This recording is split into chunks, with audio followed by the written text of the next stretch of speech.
I guess the first question is, where'd you get the idea? You know what? I don't... I'm sorry. It just seemed like we should yell once for you. We can all yell together? Let's do take two. Take two. Sorry, sound guy. He's deaf now, by the way. Sorry, you just rubbed me the wrong way, but it won't happen again. Where'd you get the idea for this, and what type of research did you do? I had the idea from just characters. I always start with the characters, and I think Walter and Tark were the first two characters I had in mind.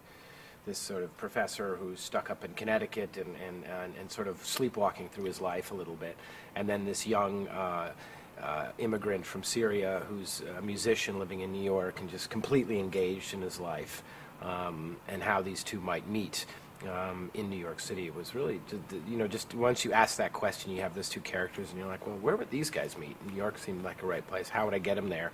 And then it's just puzzle solving from there on out. So a lot of it is just character research, spending time thinking about it, talking, reading different things, traveling a little bit, getting a sense of people from different areas and regions of the world, and then these other two characters followed suit. I felt like the musician should have a girlfriend, so Zainab was born, this African Senegalese jewelry designer living in New York, and again, these are people you see all the time in New York. You go to any craft fair sort of, or any street vendor, and they're from all over the world. Young people here selling their art, and I was just sort of intrigued and engaged by these people, and thought it'd be a nice place to spend some time. Did you write this with him in mind, like the main guy? I did, yeah. I had Richard in mind from the beginning. Once I had those four characters, it's hard for him to say that. I don't know why. I know. I always.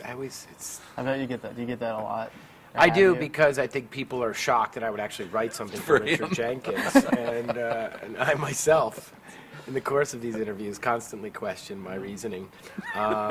No, yeah, I do get that question because, let's be honest, he's never had a leading role. He's a guy that we've seen in so many movies over the years, and I think what I get a lot, which is funny, I get a lot of emails from directors and writers now, like, I wanted to do that. I wanted to use him, and I think that's indicative of the respect that people have for Richard and the body of work he's accumulated over the years, from drama to comedy, and he's an actor's actor in that way. People, respect his work and like working with him.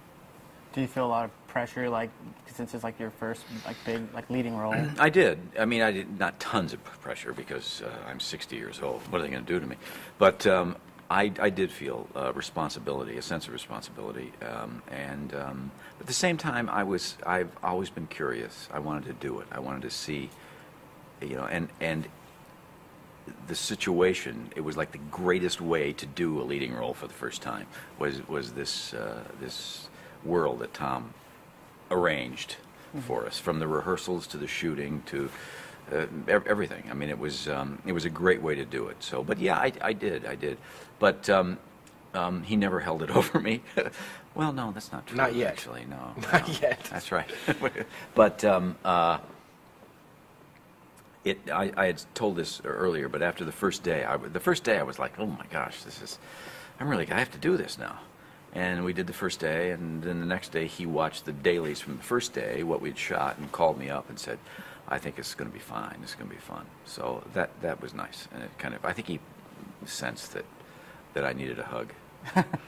What interested you made you want to do this role? It's like I read it, and it's one of the best scripts I've ever read. It's just a great script, and you don't read scripts like this where the writer trusts the audience to fill in the blanks, that it's not spelled out for you. Everything is not, you're not told what to think as a reader or as an audience member, and you just don't read a lot of film scripts like that. And I couldn't believe it. You want me to do this? Really? Okay, let's do this. Yeah. I think James Gandolfini, when they offered him when they sent him the Soprano script, he said, they're not going to let me do this. They're not going to hire me for this. I think we talked about that earlier, actually, that a lot of times with actors who've been working for a long time and are well respected, it's just just when the right role comes along. Sometimes it does, and sometimes it doesn't. It's like with athletes, right? Some great athletes never win a championship. They never have that opportunity to be on that stage. Yeah. And I think actors are the same way. A lot of wonderful actors that just aren't afforded that opportunity because it's such a financially driven industry. It is, yeah. So, you know, I think one thing that made this film sort of special was I wasn't trying to make this for $100 million. I knew our budget. I knew it fit the aesthetic of the movie. And I knew we could make this film in New York and make sort of a personal story in New York. Maybe New York the way New Yorkers see New York, a sort of backdoor look at New York, without the sweeping shots of Central Park and the aerial shots over all the, financial district. We don't have any of those. But, in truth, most New Yorkers never see those shots of New York. We see the sort of smaller apartments and little kitchens and cramped spaces and subways. And I think that's what we tried to show a little bit. You've done like a lot of acting. What do you like better, like directing, acting, writing? It's a really difficult. I will say fairly, and Richard and I were debating this a minute ago. But writing is my least favorite. I love researching, and I love the work that goes into writing. But sitting there every day, day in and day out, and really polishing the script, that can be difficult for me to do.